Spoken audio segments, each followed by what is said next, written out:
all doing well. Great to see you again. Today we're going to begin with a special briefing by some of my colleagues. We will be joined by our Assistant Secretary of Diplomatic Security, Mike Evanoff, and also our Ambassador at Large and Coordinator for Counterterrorism, Nathan Sales. They will talk about new measures that the U.S. government is taking against Lebanese Hezbollah and also Hamas. First up, I'll invite Assistant Secretary Evanoff, and then Nathan Sales, and then we'll take a few questions. I'll moderate, and then we'll go on to regular briefing. Okay, I'll come back, Nazira. Okay, go right ahead, Mike. Good afternoon, everyone. So today, the U.S. Department of State's Rewards for Justice program is offering rewards of up to $5 million each for information leading to the identification or location of Hamas leader Saleh al-Rouri and Lebanese Hezbollah leaders Khalil Youssef Mahmoud Harb and Hatim Ali Tabatabai. Saleh al-Rouri is a deputy of the Hamas's political bureau and one of the founders of Hamas's military wing. Al-Rouri is currently living freely in Lebanon, where he is reportedly working with the Iranian Islamic Revolutionary Guard Corps Quds Force. Al-Rouri raised funds for and directed Hamas military operations in West Bank and has been linked to several terrorist attacks, hijackings, and kidnappings. In 2014, Al-Rouri asserted Hamas's responsibility in 12th 2014 terrorist kidnapping and murder of 3 teenagers in the West Bank, including dual U.S. Israeli citizen Naftali Frankel. The U.S. Department of Treasury designated Al-Rouri specially designated global terrorist in September 2015. Khalil Youssef Mahmoud Harb is a close advisor of Hassan Nasrallah, leader of Lebanese Hezbollah, and has served as the group's chief military liaison in Palestinian terrorist organizations. Harb has commanded and military operations in the Palestinian territories and several countries throughout the Middle East. As a specially designated global terrorist in August of 2013. Hatim Ali Tabatabai is a key Lebanese Hezbollah military leader who commanded Hezbollah special forces in both Syria and Yemen.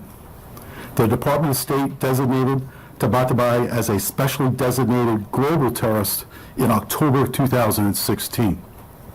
The Hamas and Hezbollah organizations receive weapons, training, and funding from Iran, which the Secretary of State has designated as a state sponsor of terrorism. The Department of State designated both Hamas and Hezbollah as foreign terrorist organizations in October 1997 and as specially designated global terrorist entities in October. We urge anyone with information on the whereabouts of these individuals to contact the Rewards for Justice program via the RFJ website at www.rewardsforjustice.net or via email at info@rewardsforjustice.net. The individuals outside the United States may also contact the nearest U.S. Embassy or consulate. All information submitted to us will be kept strictly confidential. I repeat, confidential. The Rewards for Justice program has been an effective tool in our fight against international terrorism. Since its inception in 1984, the program has paid in excess of $150 million to more than 100 individuals who provided credible information that prevented international terrorist attacks or helped to bring terrorists to justice. Through the efforts of courageous people who have stepped forward with information about wanted terrorist suspects, the Rewards for Justice program has helped law enforcement authorities throughout the world to stop terrorists and save innocent lives. I'm hopeful that the rewards offers we are announcing today will play a similar role in bringing Salah al-Rui, Mahmoud Harb, and Hatim Tabatabai to justice. Thank you. And now I would like to turn over the microphone to Ambassador Nathan Sales, who will then give you our government's view on Iran going forward. Thank you.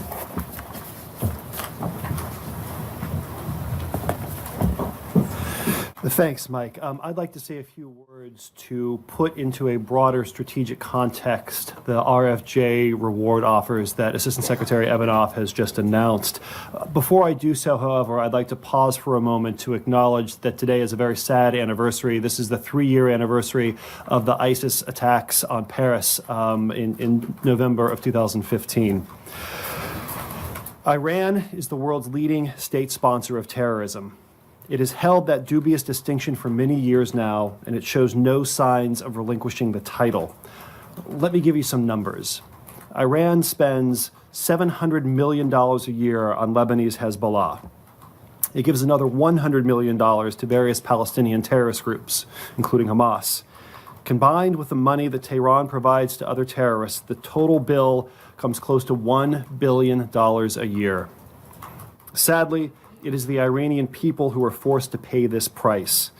The resources that Iran uses to fund its global terrorist ambitions are resources that come directly out of the pockets of everyday average Iranians. The regime robs its own citizens to pay its proxies abroad. Inside Lebanon, Hezbollah's destructive actions have endangered the Lebanese people. Thanks to Iran's backing, Hezbollah has built a fearsome arsenal. The group has stockpiled more than 100,000 rockets and missiles inside Lebanon, and we see this as a massive and destabilizing buildup. As we all know, Hezbollah hides its missile factories in population centers, effectively using innocent civilians as human shields. Hezbollah's ability to destabilize is not confined to the Middle East, however. It is able to destabilize inside Lebanon itself. As Prime Minister-designate Saad Hariri told media outlets earlier today, Hezbollah continues to block Lebanon from forming a new government. This is all at the expense of the Lebanese people in an effort to extract more concessions for Hezbollah's own benefit. We are also deeply concerned about Tehran's growing ties to Hamas. After a brief split early in the Syria conflict, Hamas and Iran have rebuilt their relationship. Iran is once again providing Hamas with much-needed funding. Salih al-Aruri has been a major player in the Hamas-Iran relationship, serving as one of Hamas's key liaisons with Iran and playing an important role in the reconciliation between the two sides. As has been widely reported, Aruri is currently living freely inside Lebanon, where Hezbollah's leadership has welcomed him with open arms. This is simply unacceptable. It is intolerable for a leader of Hamas to enjoy safe haven in Lebanon. In addition to the reward offers just unveiled by Assistant Secretary Evanoff, I announced several new actions to combat Iranian terrorism earlier today in a speech at the Washington Institute for Near East Policy. Today, the State Department is designating Jawad Nasrallah and the Al-Mujahideen Brigades as specially designated global terrorists, or SDGTs. Jawad Nasrallah is the son of the group's Secretary General, Hassan Nasrallah. AMB is an Iran-backed terrorist group that has been operating in the Palestinian territories since 2005. In addition, we're maintaining Hezbollah's designation as a foreign terrorist organization, which was up for a mandatory 5-year review. Likewise, the Treasury Department is designating a number of Hezbollah-related individuals as SDGTs. Shibal al-Zaidi, Yusuf Hashim, Mohammed Farhat, and Adnan Katharani. All told, the Trump administration has already designated more than 40 Hezbollah-related individuals and entities this year alone, with a total of 160 to date. The actions we're announcing today are one more step in our campaign to build the toughest sanctions regime ever imposed on Iran. More sanctions are coming, and they will continue until Iran and its proxies change their behavior. Iran must follow the same rules that every other civilized nation follows and renounce terrorism as a basic tool of statecraft. We will continue to ratchet up the pressure until Iran joins the community of civilized nations and ceases its support for murder and mayhem around the globe. Thank you very much. We have time for a few questions. Nick, we'll start with you. Nick Waddington from Bloomberg. Can you tell us, you said, I think it's al-Ruri is living freely in Lebanon, so what pressure are you putting on the government of Lebanon to detain him, if any, and will they face any punishment or sanction for allowing him to go free? And then can you also just explain, given that these men have been on various terrorist lists since 2013, why now? Let me take the first piece and then turn it over to the Assistant Secretary. What we expect of Lebanon is what we expect of any government when dealing with a designated SDGT. So a person who is designated as an SDGT is subject to having all of their assets that are subject to U.S. jurisdiction frozen. And individuals are prohibited from engaging in any kind of transaction with them. Doing so subjects those individuals to secondary sanctions. It's intolerable, as I said, for a senior Hamas figure to enjoy freedom of movement in any country. And what we expect of Lebanon is what we'd expect any responsible country to do, and that is crack down on any terrorists in their borders. The Rewards for Justice program is an interagency program with the Secretary of State having final say in it. This has taken time to get processed, and once the time has come, we have now unrailing it. So it's nothing. There's nothing that shows that we have an issue with it right now. It's just coming up through the process. Next question, Lori from K24. The Treasury Department, the Hezbollah people the Treasury Department designated today include people from Iraq, Kataib Hezbollah. Could you explain the relationship between Kataib Hezbollah and Lebanese Hezbollah? Is it the same organization? And secondly, the lead figure there in Kataib Hezbollah is actually the head of the Popular Mobilization Forces. Are you doing anything against him, Abu Mohandes? Oh, let me speak about the relationship between groups. We see a number of similarities in objectives and tradecraft between these various Iran-backed terrorist groups.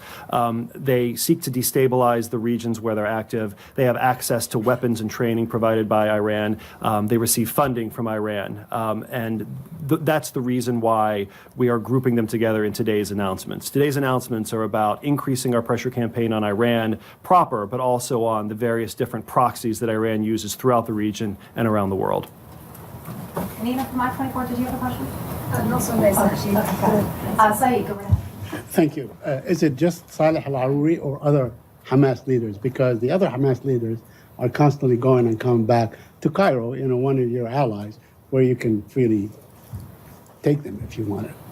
Well, we have... That's different because they indulge in negotiations. We have used a number of tools to amplify the pressure on Hezbollah. So today's announcement as Assistant Secretary... Hamas. Thank you for correcting me. Today's announcement is limited to Mr. al-Aruri, but in the past we have taken a number of other steps against Hamas as an organization and Hamas-related individuals. Hamas was one of the first groups we ever designated as an FTO back in the late 90s after Congress enacted the statute providing for that authority. In addition, in January of this year, we designated Ismail Haniyeh, the leader of Hamas's political bureau, as an SDGT. So today is just the tip of the iceberg. Connor Finnegan from ABC. Good afternoon. Thank you for doing this.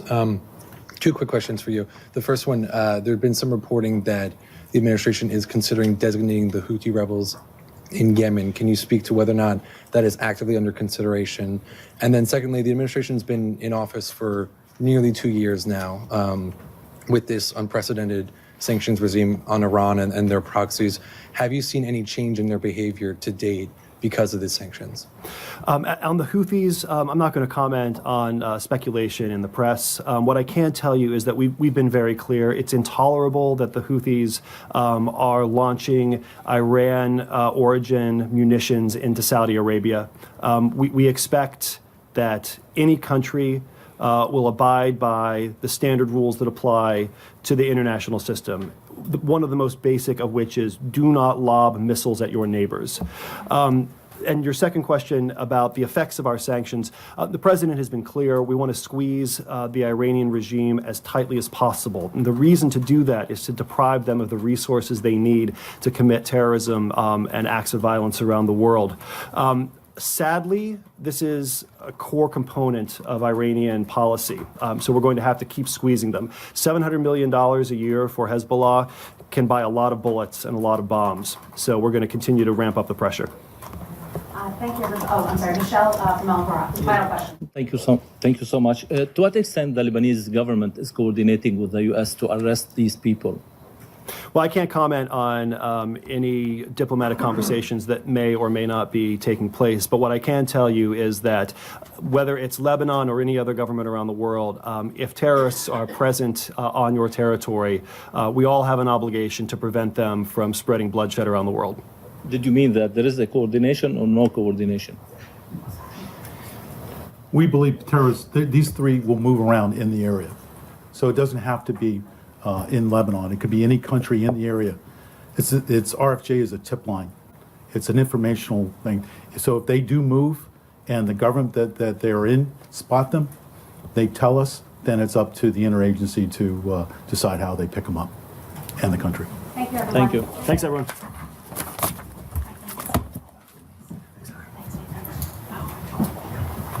Well, thank you. I'm a bit shorter than these guys, so I'll take advantage of this box here. I'm not sure I know how to use that fancy button, but good afternoon, everyone. A couple quick announcements to bring you before I take your questions. The first is Secretary Pompeo met earlier today with His Majesty King Abdullah II of Jordan here in Washington, D.C. During the meeting, Secretary Pompeo conveyed his condolences to the victims of recent flooding in Jordan and reaffirmed the United States' steadfast support for Jordan. Secretary Pompeo underscored the importance of the bilateral relationship between our two countries and thanked the King for his efforts to promote peace and stability in the Middle East, and sought King Abdullah's views on regional developments and other matters of mutual interest. Secretary Pompeo also congratulated King Abdullah on his receipt of the 2018 Templeton Prize. Next and final thing is Deputy Secretary of State John Sullivan is traveling right now to Japan, Singapore, Australia, and Papua New Guinea through November 18th on behalf of Secretary Pompeo.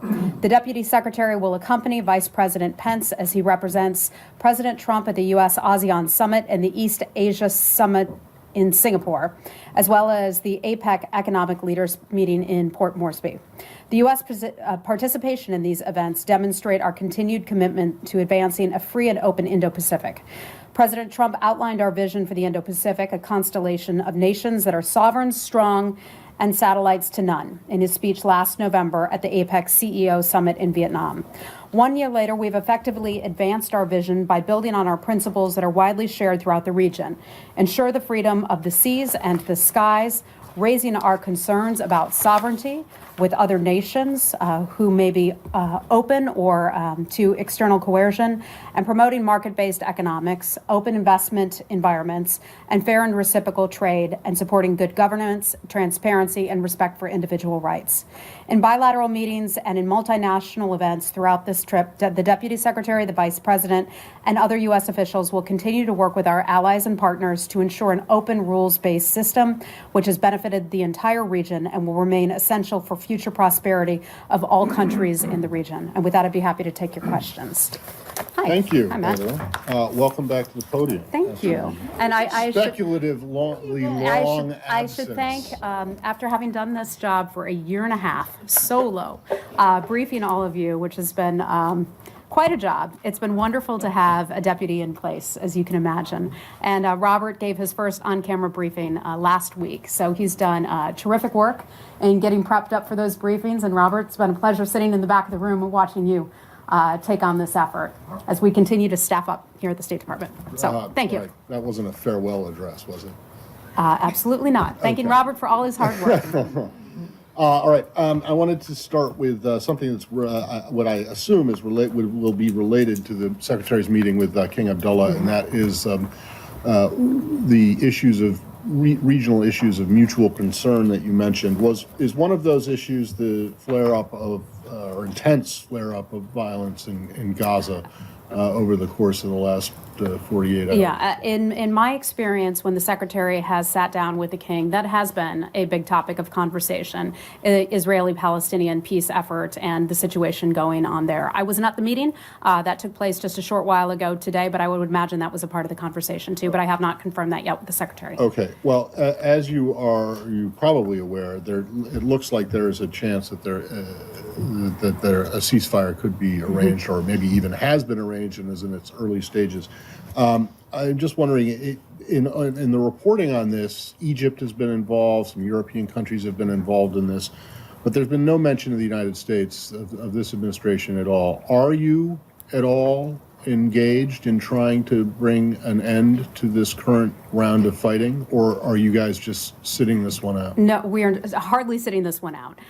The United States government at many levels remains engaged in talking to our partners, our allies, and others in the region about our concerns. We certainly want regional peace and stability. What we're seeing right now take place is not regional peace and stability. We condemn in the strongest terms those rocket, missile, and mortar attacks that are taking place from Gaza into Israel. We call for the sustained halt of those attacks. We stand with Israel as Israel defends itself against these attacks. It is simply unacceptable to target civilians. As you know, we have an ambassador over there, Ambassador David Friedman. He has been hard at work in voicing his concerns about the situation over there. Our presidential advisor, Jason Greenblatt, as well, has been involved in this, and the United States government continues to have conversations with the various governments of the region at different levels.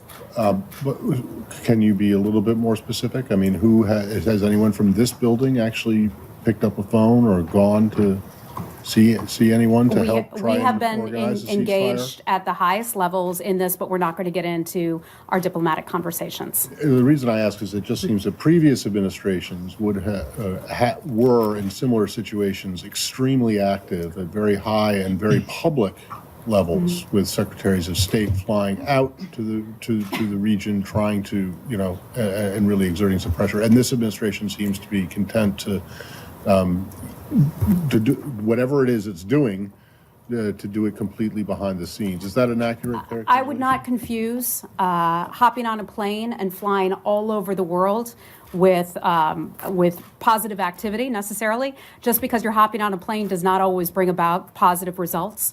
We can have conversations, whether it's by phone or in person with our representatives on the ground, that we think can effectively advocate our views and concerns. Well, forget about getting on a plane. At least to tell us who it is that's from the U.S. At this time, I'm not prepared to get into our private diplomatic conversations. If at some point that changes, I'd be happy to let you know.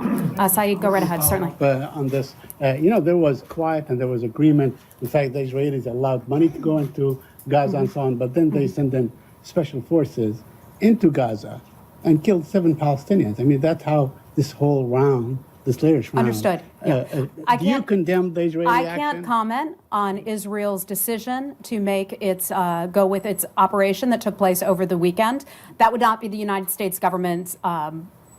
You just condemn the Palestinians for responding to Israel. Rocket attacks, certainly, without a doubt. But I cannot comment on the specific details of the Israeli operation. I'd have to refer you to the government of Israel and its military for that. So if let's say the Palestinians or Hamas were to send in a group of armed men into Israeli territory and do the same thing, I think that's entirely a hypothetical.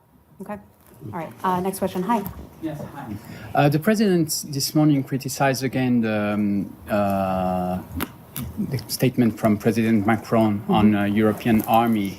Does that mean that the U.S. are not reassured by what President Macron told them during this weekend, that this is part of an effort to step up European defense, precisely to do what President Trump is asking, to share the burden within NATO? Yeah. Well, as you know, I was not there on that trip. Robert Palladino was kind enough to have gone on that trip with the secretary and the president. That was the president's trip, so he had those meetings. So I can't comment too much on that. But what I can tell you, the secretary met with the French foreign minister over the weekend. They had good, productive conversations. They discussed U.S.-French cooperation on resolving global security challenges, including, and I'd like to highlight this, how to strengthen NATO. That is something that's important, the NATO alliance, to the United States government and to many others. And we feel that whatever should be done should not take away from NATO's efforts. That's been a sustained entity that the United States government and many others have supported for many years. And so we would not want the weakening of NATO. Aren't those good, productive meetings undermined by President Trump's tweets saying the opposite? I don't think so. I don't think so. Okay. Next question. Hi, Michelle. Hi. On the same subject. So right after this dispute or a series of tweets or whatever you want to call it happened, the French president explained through his spokespeople what he was saying. And I mean, he was explaining that this would be in tandem with NATO, not taking away from it. And now we've heard the German chancellor saying that no, she sees it being an actual European army. So in Secretary Pompeo's interactions with his counterparts from these countries, does he have a problem with the European army or no? Look, our position, I think, on this is very clear. We have a long-standing relationship with NATO. NATO is America's most important alliance. It has been and will continue to be central to the collective defense of North America and also European member states. NATO will become stronger, in our view, when all members assume greater responsibility for that. We've seen many countries step up to the plate and contribute more in terms of their GDP to NATO's collective defense. We support the European efforts to increase defense spending at NATO and also their military capabilities as a means to achieve a more equitable burden sharing in the transatlantic security relationship. So does that mean he supports the European army or not? Look, I have been clear, and let me say it once again. We support NATO. We support NATO and think that NATO should only be strengthened. You just said that NATO was the most important alliance that the United States has, but France is actually the oldest ally that the United States has, and the president's sniping at them via tweet is engendering some real ill will on the other side of the Atlantic. What's this building do to try to minimize the damage that's caused by this? I think I can only say, in my experience in hearing from my counterparts, from some of these foreign leaders, some of this is much to do about nothing. There are news reports. People like to make a big deal out of what they see as a falling out, a rift. And from my experience, and I think from the experience of many of my colleagues at the State Department, that is not the case.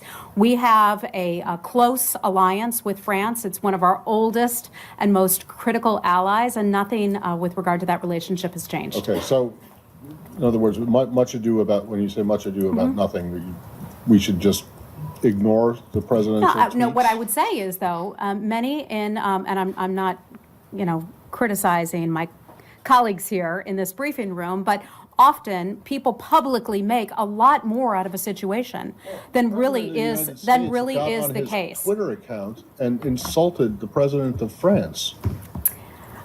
That's not us or anyone else making a big deal out of it. That's him doing it. I would say, Matt, that is really not a big deal, okay? Yeah. Okay. I think you're making a big deal out of really nothing, okay? Okay. Go ahead. Hi, Heather. Has there been any progress towards rescheduling the meeting that was canceled because of a scheduling conflict between the Secretary and his North Korean counterparts? Yeah, so I think we addressed this issue last week where we talked about the scheduling matter between the United States and also North Korean officials. We will look forward to scheduling a meeting when the time is right. That is something that is important to us. As the president spoke last week, he talked about a possible upcoming meeting early next year with Chairman Kim. The communications that we have with the North Korean government are regular communications, and we continue to stay in contact with the North Koreans. When we have additional information on any rescheduled meeting, I'll let you know. Does the State Department believe that there should be a meeting between the Secretary or officials before the President and the Chairman meet again? I'm not going to get ahead of that, but as you well know, our meeting we expect to be rescheduled. Yeah. Hi, Jenny. Go ahead. Heather, follow up North Korea issues and. I think you know already, reading on New York Times article, and CSIS reported that there are 13 uncleared secret missile bases in North Korea. So North Korea continued to develop their nuclear and missiles What is your comment or what is Secretary Pompeo's reaction of this article? Sure. Some of these are intelligence matters, so I'm not going to comment on that. I can refer you to the president's tweet from earlier today in which the president said, addressed this very thing.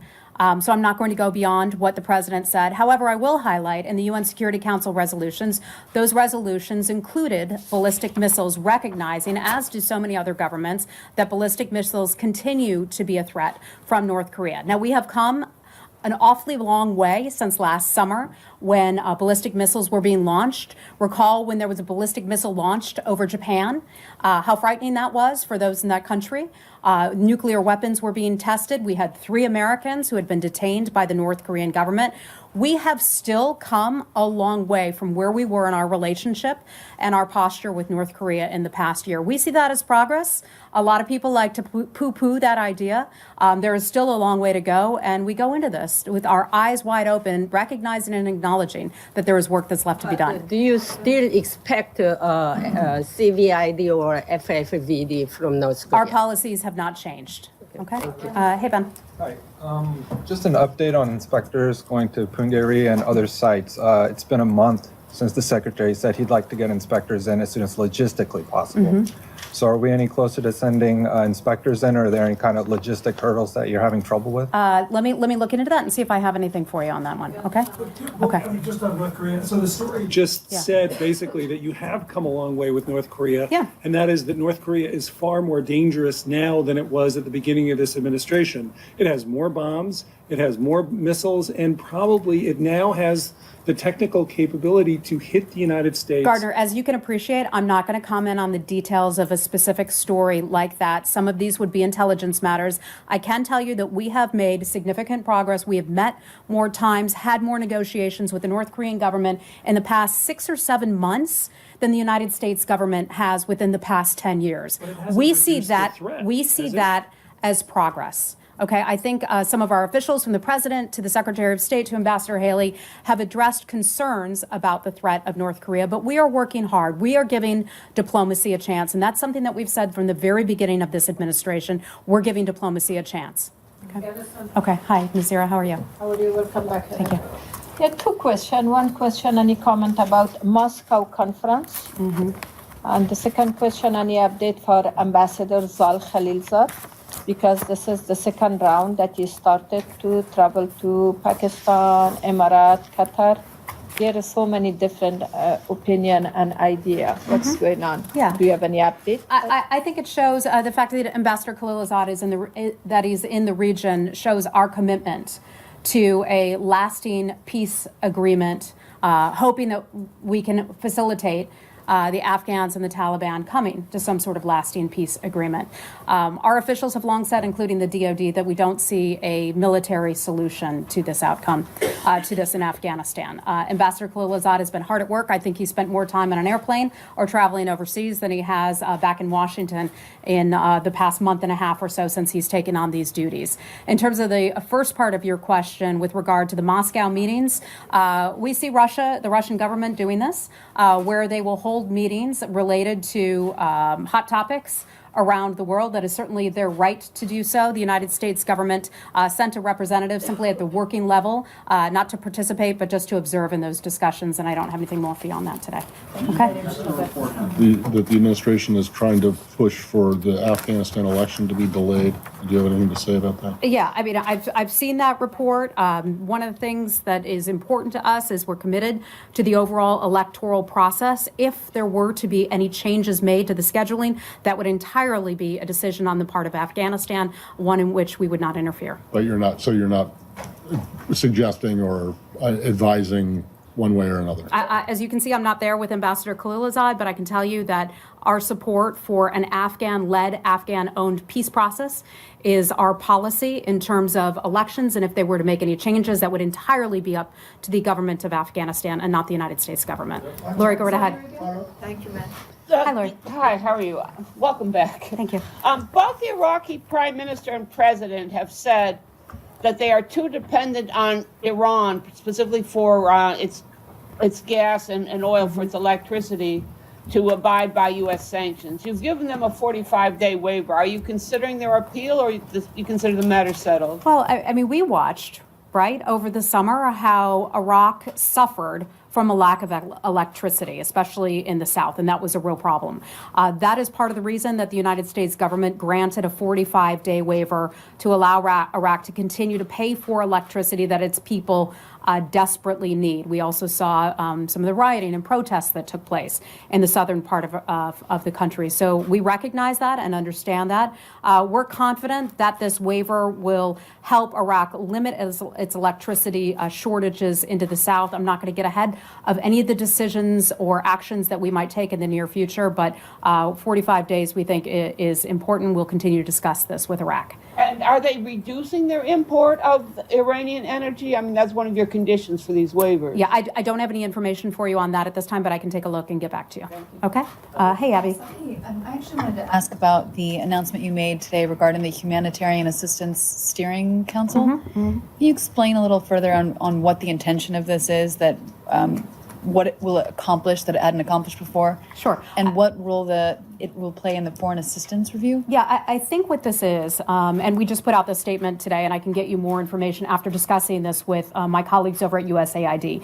This is a new approach, a new way to be able to come together in the U.S. government and look at some of our assistance proposals and how money is being spent. But I don't want to say much more without having the opportunity to discuss this with USAID first. I'll gladly get back with you. And on the foreign assistance review, do you have any update on that? I know you've been saying it's ongoing, but is there anything further? I don't at this time.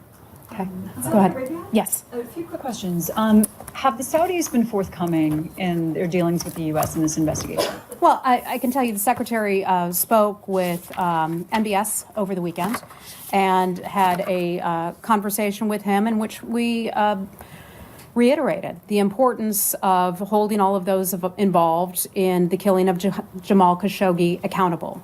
The Secretary has spoken to the fact that the United States government is compiling some of its own data and taking a look at those facts. We're getting information from a variety of sources, as any government would, and we'll take a look at all of the information. I'm not going to wade into our private diplomatic conversations at this time, but we have been very clear with the government of Saudi Arabia that we expect transparency and accountability, and also speed to the ability that those countries are able to make a speedy determination in terms of what happened to Jamal Khashoggi. And then working with Turkey, can you say whether the Secretary has now viewed all of the evidence that the Turks have? I'm not aware if he has or has not. The Secretary is not an investigator. I imagine that he will be looking at some information, but I just don't have anything for you on that. Reports that he has heard the audio. Okay, let me make this clear one more time. Okay, the State Department has not heard any audio. There was one report about that, and I think we attempted to clarify that. I think the Secretary was very clear that he had not heard any audio. So that still stands today. That still So stands. Ambassador Bolton said this morning in Singapore that the tape that the Turks turned over does not directly implicate the Crown Prince. Is that your understanding? I have not seen Ambassador Bolton's actual quote from what he had apparently said this morning. So I'd have to refer you to the NSC for questions about what Ambassador Bolton had said. But I will reiterate that the Secretary has said that we will hold those accountable. People will be held accountable. The Secretary outlined some visa revocations a couple weeks ago. We were also blocking some Saudi officials from coming into the United States. But the Secretary was also clear in saying that things will not end there. So, we don't forecast sanctions, but our actions that we take did not end and will not end with the visa revocations and the blocking of certain Saudi officials from coming into the United States. Okay? Why has the Secretary not heard the audio? Why? I would think that as the former director of the CIA, he'd be very interested. I think the Secretary is in the role of being the nation's chief diplomat at this time, and it wouldn't be appropriate to hear. Okay? Michelle, go ahead. Final question, we have to wrap it up. The last step that the U.S. took regarding the Arab coalition in Yemen related to Khashoggi's killing? I'm sorry, what is the question? Stopping the refueling of the Arab coalition in Yemen. Was it related to the killing of Jamal Khashoggi? Oh, you mean the air refueling? Is that what Correct. you're asking about? Correct. Well, that was that was something more in the Department of Defense's lane. But no, those things were not related. Heather, I'm Okay. sorry, I didn't understand your answer to Carol. Why would it be inappropriate for the top diplomat of the United States to listen to this tape or to look at all of the evidence? The Secretary of, and guys, I don't want to go down this road another time. The United States government has said that people will be held accountable. We expect accountability. We expect a speedy investigation. We expect a thorough investigation in which people are held accountable. I get that. The Secretary has not listened to a tape, and I'm not going to get into it beyond Well, that, okay? Okay, but why, does he think it would be inappropriate for him I'm not to going to listen get into it beyond that. Well, I don't get why it would be inappropriate. You would think that, even that anyone who's going to be looking into how you respond to this would want to have the entire plate of evidence would want to review the entire Matt, we will be entire taking a document. look at a lot of different pieces of information and developing our own data set. Okay? Thanks, everybody. Good to see you all again.